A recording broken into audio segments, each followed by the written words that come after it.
Pero ¿qué se dice a nivel de los prestadores de lo que está pasando en el sistema y la cartera? La cartera no es nueva, como decíamos, muchos años, pero hoy la realidad de los prestadores es cuál. Yo creo que es una realidad crítica, absolutamente crítica, porque finalmente creo que no hay para dónde estirar más eh, el sostenimiento de la cartera. Primero, porque vuelvo y digo, el deterioro no había llegado a los momentos que ha llegado hoy. Si a eso le sumas que los incrementos que hemos recibido de las tarifas, pues ni siquiera logran cubrir la inflación ni lograr cubrir el salario mínimo. A eso le sumas, digamos, que todos los costos, la tasa de cambio en su momento que hemos tenido que pagar más caros insumos y dispositivos y demás, pues realmente es crítica. Yo creo que son pocas las instituciones hoy que pudieran decir que tienen alguna tranquilidad y quizás las que lo tengan es porque tienen una mezcla de prestación de servicios que les permite acceder quizás a unos términos de prestación de servicios de póliza o de pago de bolsillo, pero en general pues no he encontrado un solo compañero de otra institución prestadora que en este momento tenga algo de tranquilidad. Pero eso, o sea, estamos hablando de que el sistema es hoy sostenible, digamos, a su juicio.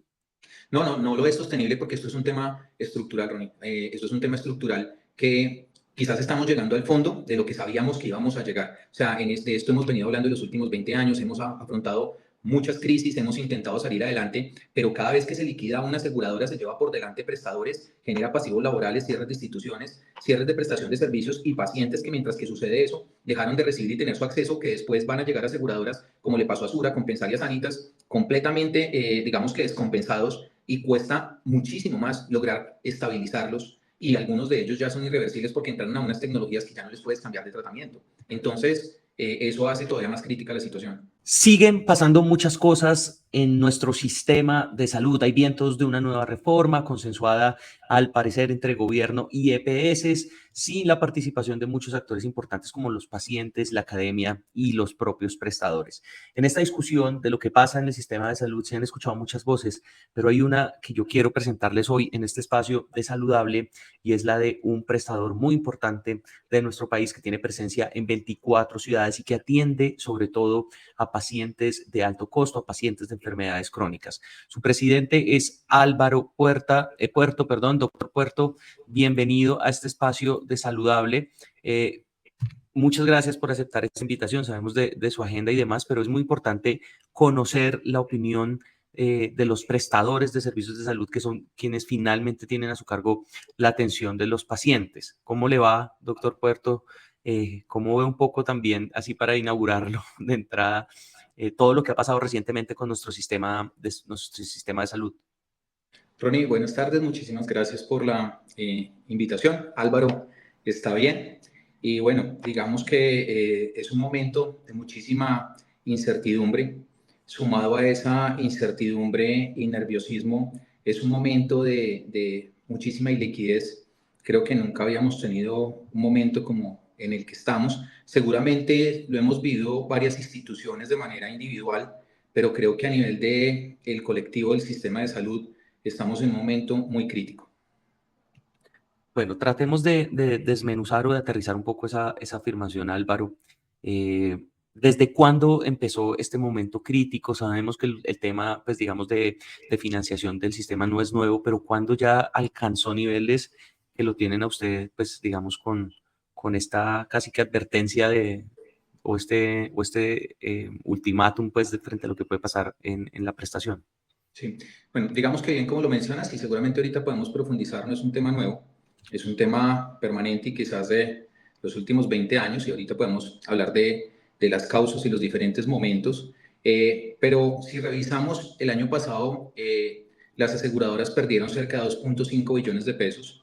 Hay 7 billones de pesos de las EPS liquidadas y en los últimos 7 años hemos perdido 8 billones. Entonces uno dice, de los 8 billones que hemos perdido en los últimos años, en el último año, en el pasado, se perdieron 2.5 billones de pesos. Y este año ves que el presupuesto de las aseguradoras quizás en escenarios más optimistas, la pérdida va a ser cercana a los 5.2 billones de pesos, pues podemos ver que aumentó el tamaño y la velocidad de las pérdidas. El tamaño y la velocidad de las pérdidas genera un efecto bola de nieve, el cual pues en la medida que va avanzando coge más tamaño, más velocidad y se arrasa lo que encuentre por el camino hasta que en el tiempo se vaya debilitando. Y entonces hemos visto el aumento en los plazos, o más bien en los pagos de cartera.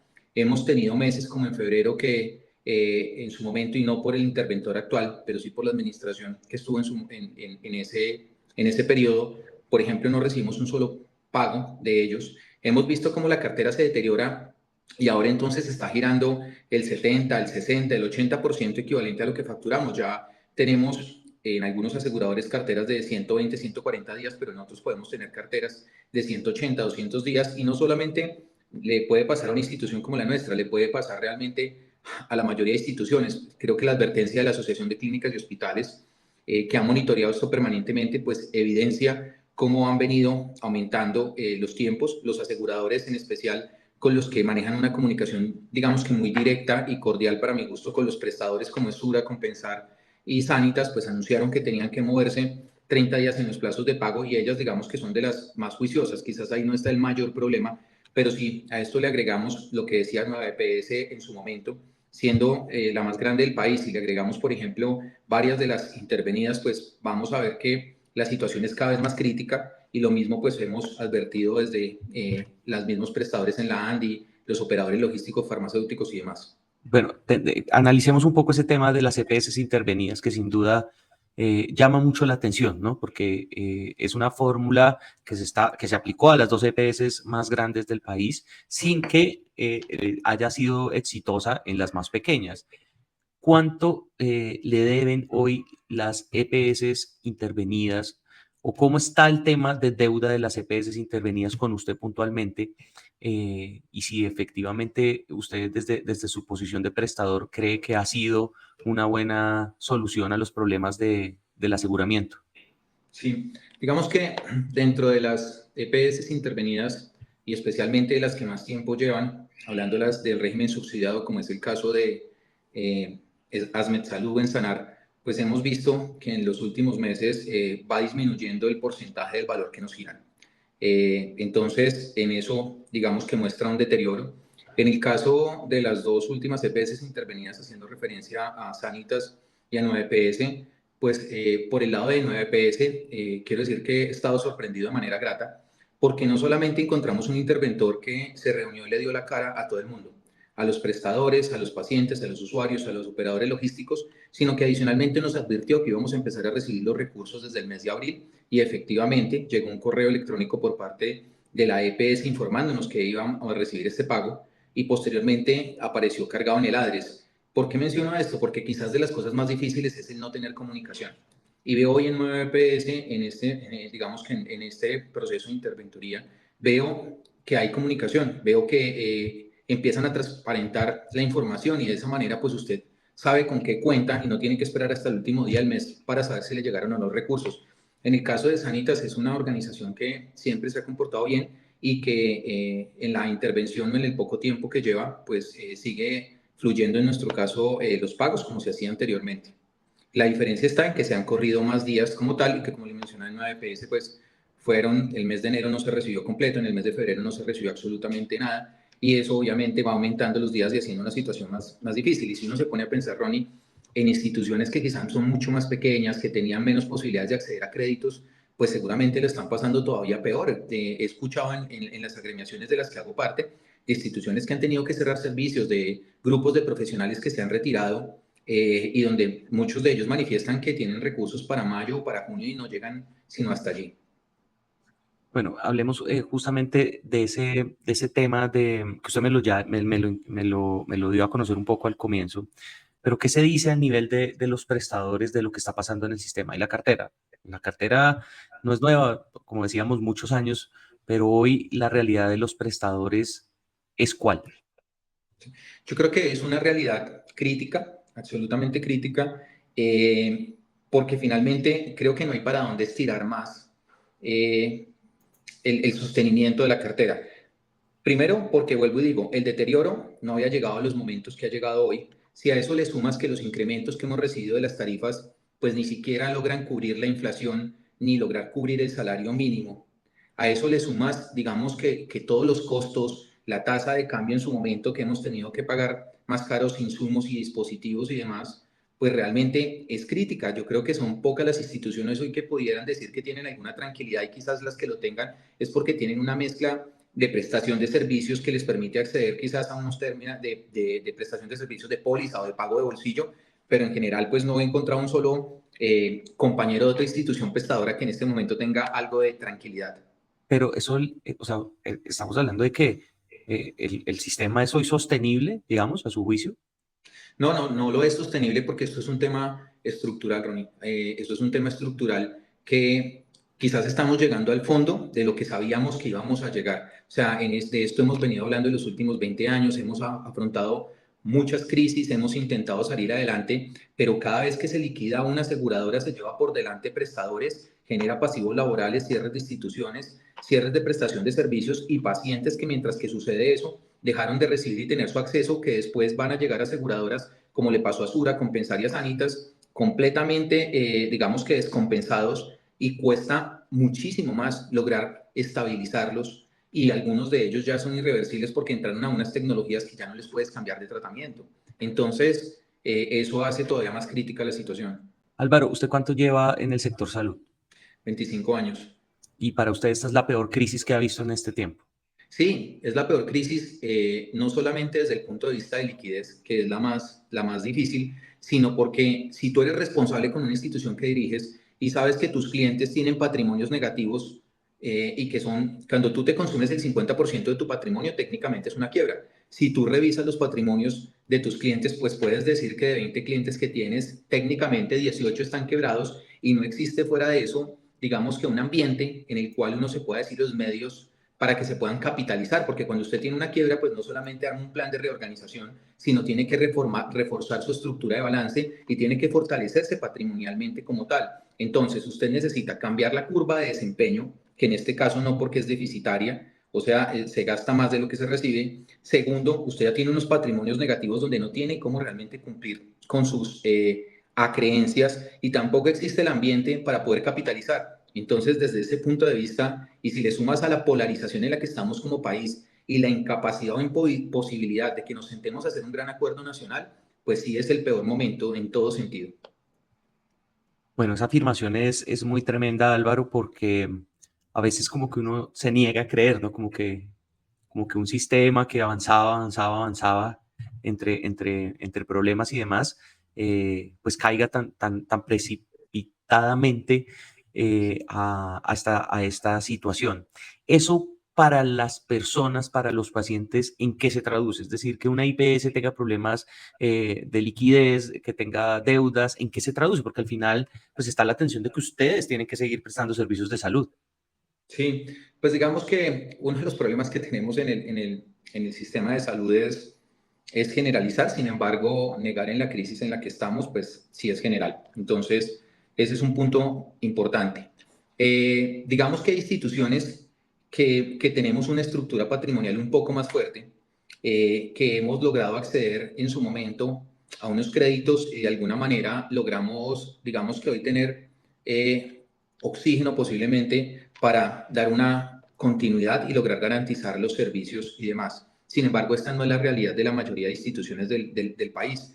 Lo que hace en términos de que una institución que vaya quedándose finalmente sin caja para operar, pues seguramente le va a significar que no va a tener cómo pagar sus nóminas oportunamente. Recordemos uno de los hospitales aquí en Medellín que anunció finalmente cierre de servicios y la imposibilidad de pagar sus nóminas. Olga Lucía Acés igualmente emitió una carta donde manifestaba su preocupación. Juan Carlos Giraldo de la Asociación de Clínicas y Hospitales hizo la propuesta de un plan de salvamento, porque significa que las instituciones no puedan pagar nóminas, no puedan pagar sus créditos, no puedan pagar sus proveedores, no puedan acceder oportunamente a los medicamentos, no puedan dar los servicios necesariamente que requieren las personas. Entonces, finalmente, pues esto se traduce en que los pacientes no puedan acceder muchas veces a sus citas, no puedan acceder a sus cirugías que tengan programadas o a sus medicamentos, pero decía que es importante recordar que en Colombia hay dos realidades y la doble aceptación como la propone Juan Carlos de la Asociación de Clínicas y Hospitales me parece lo sensato. Acá hay aseguradores que hicieron la tarea y que la hacen y otros no,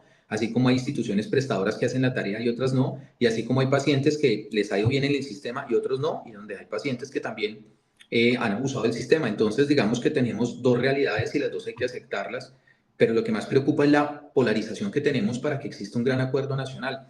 Y Sí. usted hace una pregunta de que cómo se puede evidenciar esto, y es que nunca habíamos llegado a un punto donde una aseguradora tan valiosa para el país con la gestión que ha hecho como Sura advirtiera que tenía que irse, una carta de compensar donde dice no aguanto más y pues finalmente me tengo que retirar. Entonces, son de las cosas que hacen evidente que estamos en un punto donde nunca antes habíamos estado. Bueno, usted decía justamente el tema de la polarización y ahí entonces yo le podría decir, entonces claro, como las EPS les deben mucha plata, entonces usted está de acuerdo con la reforma, ¿no? O sea, como que se volvió el tema de blanco y negro, de que es anti-EPS, pro-EPS, y al final usted y parte de los prestadores también tuvieron una posición, pues digamos, no sé si de rechazo, pero sí por lo menos de muchas objeciones a la reforma que ya se cayó definitivamente en el Congreso. Sí. Yo, digamos, Ronnie, primero creo que los sistemas de salud se evolucionan y se transforman. Y eso significa que es innegable que se requiere transformar y evolucionar el sistema, lo que significa que es inevitable reformar el sistema de salud.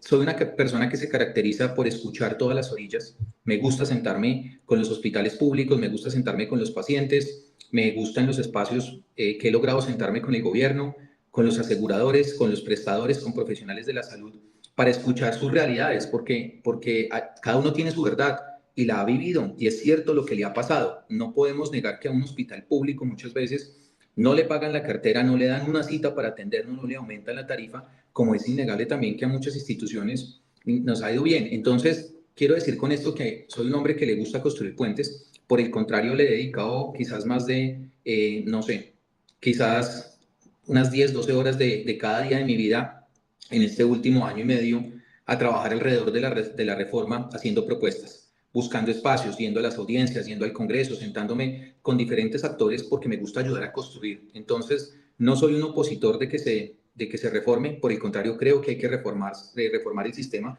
y lo que he hecho y convocado quizás a otros prestadores con los que hemos trabajado es hacer propuestas, no hacer oposición. Creo que el país no se trata de que le vaya mal o bien a un gobierno, se trata de que le vaya bien al país, y si eso significa que qué bueno que le vaya bien en cuanto al tema de salud al gobierno, pues maravilloso porque nos va bien a todos. Entonces, mi posición es esa, que hay que ayudar a construir y no realmente generar una oposición sin sentido. Sin propuestas no la veo la razón. Bueno, pues déjeme felicitarlo desde lo personal porque creo que ha faltado mucho más de ese tono en la discusión. Como le decía, se llenó de blancos y negros y escasean esos grises que pueden aportar muchísimo. Estamos entonces en un nuevo momento, ¿no? Entonces, después de año y medio se cae la reforma inicial que presentó el gobierno. Ahora sale un nuevo, digamos, documento de reforma para discutir y esta vez, como en un giro cinematográfico, con acuerdo entre las EPS y el gobierno. ¿Cuáles son sus impresiones frente a ese documento y cómo reciben los prestadores este anuncio de que las EPS y el gobierno se pusieron de acuerdo para tramitar una reforma? Sí, yo creo que sería uno mentiroso si uno no dijera que su primera sensación es como de desazón o molestia, porque quizás eso es lo primero que uno siente porque no hizo parte de poder sentar a construir y aportar, siendo un actor tan importante en un sistema de salud, la prestación a través de sus gremios, porque comprendemos que pues no se trata de invitar a todas las personas o instituciones. Entonces, esa es una primera sensación, pero tan pronto uno toma aire y empieza a pensar las cosas, Ronnie, yo creo que el primer actor de la cadena es el asegurador. Y quizás donde uno de los elementos donde más inquietudes hemos tenido muchos es en cuál sería su rol y cómo aprovechar las capacidades que tienen. Entonces, quizás no es lo que hubiera preferido. Claramente hubiéramos preferido hacer parte de esas mesas y de ese diálogo, pero si me coloco en los zapatos de ellos, pues creo que sentarse a conversar y construir con el gobierno, pues es un primer paso. Hoy en día no se ha radicado nada, hoy todavía hay campo, espacio, entonces vuelvo y digo, siento que, y entiendo las discusiones y las molestias de muchos, donde los tildan de traidores y demás, no la comparto, pero vuelvo y digo, se trata de entender en los zapatos en el que está el otro, porque es que eso es lo más difícil, o sea, nos queda muy fácil desde la tribuna cuestionar, pero yo quisiera saber qué siente si usted fuera el vicepresidente de Sura, tiene que responder por 9.000 empleados, todos los protegidos que tiene, todo lo que ha hecho, y ve que hay una posibilidad de sentarse a discutir cómo poder hacer ese rol de gestora posiblemente bien hecho. Entonces, pues yo lo hubiera hecho en los zapatos de Sura, y eso no significa ser una persona que le haya faltado al país y que le haya jugado mal. Entiendo la molestia de muchos, pero creo que tenemos que pasar esa molestia primera, tomar aire, entender la situación y entonces más bien ver cómo nos vamos a ayudar a construir y cómo nos podemos sumar como tal. Bueno, para ir finalizando esta entrevista, Álvaro, yo quisiera que usted contara o explicara un poco qué es CIES Salud y un poco la importancia, digamos, de su voz, que puede ser muy representativa del sector salud, Álvaro. Perfecto, muchas gracias. Bueno, nosotros somos una organización que su principal objetivo es proteger la salud y contribuir con el bienestar de las personas. Somos una organización bastante humanista. Esto significa que trabajamos de manera incisiva por lograr los resultados en salud, impactar el bienestar de las personas, pero trabajamos muchísimo por eliminar los desperdicios del sistema.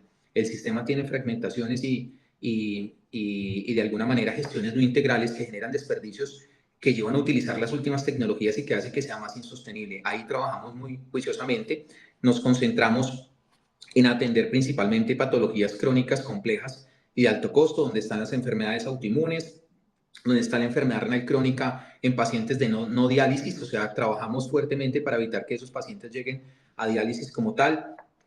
Tenemos el programa más grande para manejo de pacientes de VIH-Sida y adicionalmente tenemos 2 unidades básicas en Pitalito y Garzón. Somos una organización bastante capilar. Entonces, en la prestación de los servicios para las patologías crónicas complejas y de alto costo, por ejemplo, vamos a Tumaco, tenemos Apartado, estamos llegando a lugares como San Pues Magdalena, no San Pues Sucre, a través de las brigadas. Entonces, somos una organización que tiene esa capilaridad y lo hace Ronnie porque cuando usted se va a los municipios se encuentra que cada vez que una persona desarrolla una enfermedad crónica compleja de alto costo, tiene que irse del municipio a una ciudad capital al cinturón de miseria dejando todo, dejando la familia, quizás su granero, su cultivo, lo que tenía. Entonces, somos una organización que viene trabajando en algunas iniciativas con ACESI, con la Asociación de Hospitales, porque creemos que hay que transferir capacidades a los hospitales como tal.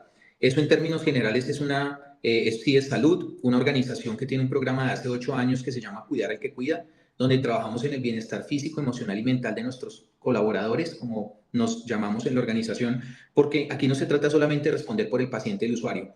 Es importante tener organizaciones, empresas con sentido de propósito y cuidar el talento humano que construye finalmente la empresa y que hace que las cosas pasen en ella. Hay una cosa, Ronnie, que si usted me permite, quisiera mencionar alrededor de la transformación del sistema de salud. Y es que aquí hay 2 grandes estrategias. Por un lado está la estrategia de atención primaria en salud, que como sabemos es una estrategia, es multisectorial y que quizás una de las herramientas para poderla ver desarrollada son los CAPS en los centros de atención primaria y los equipos territoriales. Y ahí como país necesitamos avanzar más en la atención primaria en salud para ser mucho más resolutivos, para lograr ser mucho más para hacer la promoción y prevención y para lograr ser más predictivos. Y es importante allí Creo que esa atender es los pacientes esa es una de las ganancias de toda esta discusión, ¿no? completamente. Focalizar esa necesidad. Y eso nos permite inclusive atender allí en esas unidades a los pacientes crónicos en estadios leves y moderados, porque es allí desde donde debemos impactarlos. Pero existe otra estrategia que no viene del mundo de la salud y se llama la gestión del riesgo. La gestión del riesgo viene del riesgo empresarial, donde hemos venido haciendo un trabajo importante en algunos lugares del mundo y en Colombia en la gestión del riesgo en salud. Entonces, lo que hay que entender acá es que hay 2 estrategias: la atención primaria en salud y la estrategia de gestión del riesgo en salud, y que las dos tienen una serie de herramientas para poderlas ejecutar y que las dos se complementan, es como el maridaje. Cuando usted marina el vino con la comida, una potencia a la otra. Entonces aquí no se trata de hacer todo y solamente atención primaria en salud, no se trata solamente de hacer gestión del riesgo en salud, sino se trata de combinar las 2 estrategias para que podamos avanzar como país. Porque no solamente, Ronnie, vamos a lograr dar una mejor salud y que mejore el acceso a los servicios. Está bien que vayamos a retroceder la evolución de las enfermedades, pero también vamos a lograr que cuando la enfermedad se vaya siendo más crónica, compleja, cuando se desarrollen patologías de alto costo, pues también podamos ser resolutivos y de esa manera hacer más sostenible el sistema de salud. No existe hoy en día quizás una experiencia de un país que haya combinado las dos. Aquí tenemos en Colombia algunas experiencias de unidades básicas con deficiencias en la estrategia de atención primaria en salud. Tenemos unos centros expertos con programas especiales que han logrado resultados y que van teniendo un reconocimiento internacional también. Y entonces es la posibilidad de poder juntar estas 2 estrategias para quizás avanzar en el modelo que todos los colombianos nos soñamos. Bueno, eh, recordemos, Álvaro, cuántos pacientes de VIH, por ejemplo, ustedes atienden, ¿no? ¿Qué proporción de pacientes de ¿Sí? VIH ustedes atienden? En este momento tendremos cerca de 32.000 pacientes, de cerca de un poco más de 150.000 pacientes que pueden haber en el país. En enfermedades autoinmunes podemos estar cerca de 12.000 pacientes como tal, enfermedad renal crónica cerca de 10.000 y con una experiencia muy bonita, Ronnie, porque no es lo mismo armar todo un equipo para atender enfermedades autoinmunes en Yopal o quizás en Valledupar, donde es más difícil conseguir mano de obra que, por ejemplo, hacerlo en Bogotá o que hacerlo en Cali y en Medellín, donde se pueden facilitar un poco las cosas. Sí, de acuerdo. Bueno, entre otras cosas, y para mencionarlo, Álvaro, con la felicitación de por medio, fueron, digamos, reconocidos por la cuenta de alto costo, ¿no? Por su buen manejo justamente de la gestión del riesgo en salud.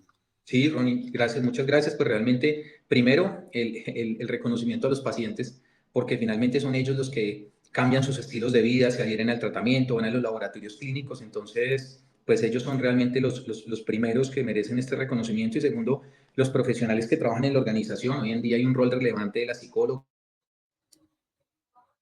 ¿Me sigues escuchando ahí o se Sí, cortó otra vez? no, De ahí la está trabajadora, perfecto. okay, de la psicóloga, de la trabajadora social, de la enfermera. Entonces, hoy en día hay un valor enorme en el equipo multidisciplinario y es tan importante para nosotros el nefrólogo, el geriatra, el reumatólogo, como los demás profesionales, y hay equipo entre ellos y camaradería. Muchas gracias. Ronnie, yo quisiera no cerrar la entrevista, si usted me permite desahogarme en algo. Me gustan esos desahogos repentinos. Adelante, Álvaro. Sí, mira, yo creo y he insistido mucho a nosotros nos está pasando la factura lo que hemos hecho y lo que no hemos hecho. Y creo que no hicimos varias cosas.